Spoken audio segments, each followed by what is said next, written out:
Assalamualaikum warahmatullahi wabarakatuh. Hamba-hamba Allah, beberapa waktu yang lalu saya sempat menyaksikan tayangan di televisi dan di YouTube tentang fatwa Majelis Ulama Indonesia berkenaan dengan pelaksanaan sholat Idul Fitri tahun ini sehubungan dengan wabah corona yang menimpa kita. Barangkali sejenak kita lihat fatwa itu.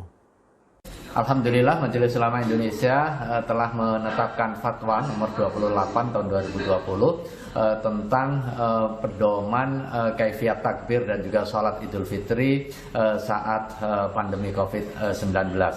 Fatwa ini sebagai jawaban sekaligus juga pedoman di dalam pelaksanaan Idul Fitri 1441 Hijriah untuk menjamin pelaksanaan ibadah secara benar sebagai cermin ketaatan kita kepada Allah Subhanahu wa taala di satu sisi, di sisi yang lain untuk kepentingan menjaga kesehatan dan juga mencegah penularan COVID-19 agar bisa terkendali serta segera diangkat oleh Allah Subhanahu wa taala. Nah, beberapa item di dalam fatwa ini, yang pertama, jika umat Islam berada di kawasan COVID-19 yang sudah terkendali, nanti pada saat 1 Syawal 1441 Hijriah, maka sholat Idul Fitri bisa dilaksanakan secara berjamaah di tanah lapang, di masjid, di musola, dan juga di tempat lain. Yang kedua,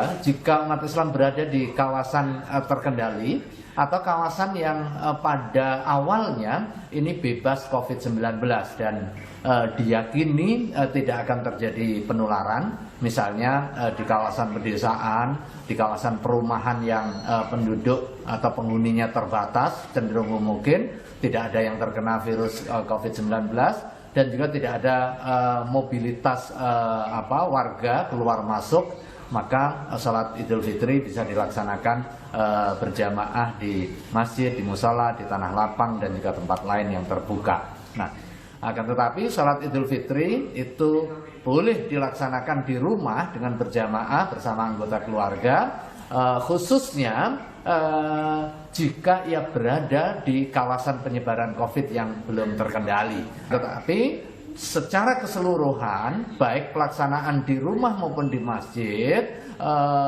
umat Islam harus tetap melaksanakan protokol kesehatan dan mencegah terjadinya potensi penularan.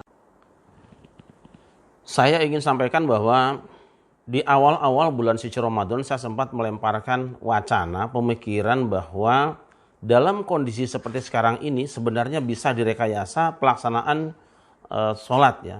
Sholat Idul Fitri dan sholat Raweh. Misalnya begini, dilalahnya gitu loh. Dilalahnya Gusti Allah tuh ngasih kita teknologi Zoom pada saat ini pas pada musim corona datang. Artinya apa? Bisa jadi itu adalah isyarat dari Allah Subhanahu wa taala bahwa kita bisa melaksanakan ibadah menggunakan teknologi tadi. Kenapa tidak misalnya sholat Idul Fitri kalau sekarang perorangan misalnya sholat di rumah masing-masing. Suaminya suruh jadi imam, kemudian dia khotib juga. Mimpin doa juga, rasanya sulit itu. Mungkin bagi santri-santri biasa, tapi bagi orang-orang awam yang tidak pernah ngaji, tidak pernah belajar agama, yang selama ini beribadah paling-paling cuma ikut rame-rame di masjid, dan itu setahun sekali, kok suruh khutbah di rumah, itu rasanya tidak mungkin. Kenapa tidak misalnya sekarang?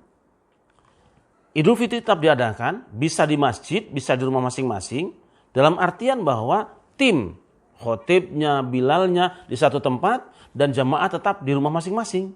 Caranya bagaimana?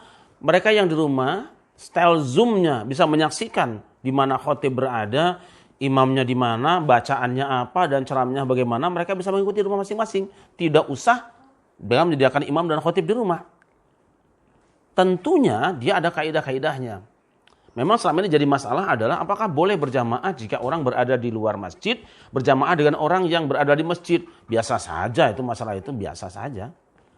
Bahkan ada fatwa ulama terdahulu yang mengatakan orang bisa sholat berjamaah walaupun sampai nyebrang sungai yang cukup besar. Dihalangi antara si imam yang sedang sholat dengan sungai yang besar. Syaratnya adalah bahwa si makmum bisa mendengar takbirnya si imam. Si makmum bisa mendengarkan bacaan si imam. Sekarang teknologi sudah memudahkan kita semua. Orang dimanapun berada, dia baca Quran di mana saja, wajahnya bisa kita lihat, gerakannya kita lihat, bacaannya sempurna kita dengar. Kenapa itu tidak kita lakukan? Saya kira tahun ini, 2020 ini, kita bisa sholat Idul Fitri seperti biasa, hanya tempatnya yang berbeda.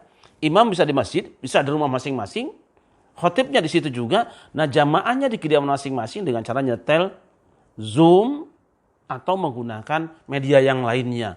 Saya kira ini bisa kita lakukan. Tinggal masalahnya keberanian MUI. Majelis Ulama Indonesia berani atau tidak melakukan fatwa ini. Ini sama saja hukum dengan orang sholat Jumat. Sholat Jumat di luar masjid dalam kondisi seperti ini, tentu ini tidak menjadi hukum yang tetap, tetapi hukum dalam kondisi darurat seperti ini. Kalau ini dilakukan, betapa indahnya orang berjamaah. Orang tidak bertemu mukanya, tapi mereka bertemu dalam satu kegiatan ibadah bersama. Bayangkan kalau takbir di rumah masing-masing berbunyi, kemudian amin di rumah berbunyi, Waalaikumsalam di rumah berbunyi, satu kampung berbunyi bareng, luar biasa. Tentu ada ketentuannya, imam dan khotibnya berada di sebelah barat daripada jamaahnya dan dibatasi oleh jamaah yang biasanya berada di dalam satu masjid. Tapi masalahnya memang, berani apa tidak MUI bikin ini? Saya akan bacakan sebuah referensi dari kitab Sahih Al-Bukhari dalam bab idza kana bainal imami wa bainal qaumi haitun aw sutratun. Bab tentang apabila antara imam dan makmum ada jarak berupa dinding atau penutup. Wa qala Al-Hasanu la ba'sa an tusalliya wa bainaka wa bainahu nahrun. Al-Hasan berkata, tidak masalah kamu sholat bersama seorang imam, di mana antara kamu dan imam itu terhalang oleh sungai. Maqala Abu Mijlas mengatakan, ya'tammu bil imami wa in kana bainahuma tariqun aw jidarun idza sami'a takbirul imami. Sah dan boleh berjamaah dengan imam, sekalipun antara dia dengan imamnya itu terdapat jalan atau dinding selama dia bisa mendengarkan suara takbirnya imam. Hari ini takbir imam bukan cuma kedengaran dari jarak 1 meter, 3 meter. Waktu kitab ini disusun belum ada sound system. Sehingga pikiran orang ketika mengeluarkan fatwa tentu saja adalah berdasarkan teknologinya. Berdasarkan kondisinya. Ketika teknologi sudah ada, dia akan berubah dengan sendirinya. Apa dasarnya? Ini dasarnya hadisnya. An Aisyah qalat kana Rasulullah sallallahu alaihi wasallam yusalli min al-laili fi hujratihi wa jidaru hujrati qasirun fara'a an-nasu syakhsan nabi faqama unasun yusalluna bi salatihi fa asbahu fatahaddatsu bidzalika faqama al-lailata ats-tsaniyah faqama ma'ahu unasun yusalluna bi salatihi sana'u dzalika lailataini aw thalathan hatta idza kana ba'da dzalika jala Rasulullah sallallahu alaihi wasallam falam yakhruj dan seterusnya. Aisyah mengatakan bahwa Rasulullah pernah sholat di satu malam di kamarnya. Sementara dinding rumahnya itu pendek sehingga orang-orang bisa melihat Rasul sedang sholat. Artinya di luar, bukan di satu kamar, bukan satu ruangan, terhalang dinding. Faqama unasun yusalluna bi salatihi, maka orang-orang berdiri di dinding, di luar dindingnya, di luar rumahnya mengikuti salat beliau, berjamaah dengan Rasulullah di tempat yang berbeda. Ini argumen yang digunakan oleh Al-Hasan dan Abu Mijlas. Kita akan melihat juga di dalam kitab fikih. Kitab bangsa Indonesia ini mazhabnya Syafi'i. Dan ini adalah kitab fikih mazhab Syafi'i yang paling terkenal setelah Al-Umm, yaitu Al-Majmu' Syarah Muhadzab karya Al-Imam An-Nawawi rahimahullah. Far'un fi masaila tata'allaqu bil bab.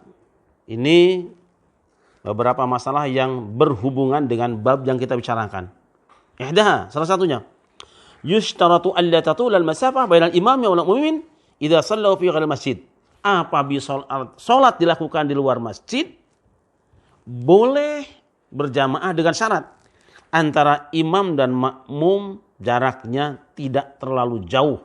Ini satu pendapat dulu. Jadi ini salat di luar masjid. Dan biasanya kita kalau lebaran kan di lapangan atau di mana? Di luar masjid. Atau di rumah sekarang. Wabihi qala jamaahir ulama, dan ini pendapat mayoritas ulama.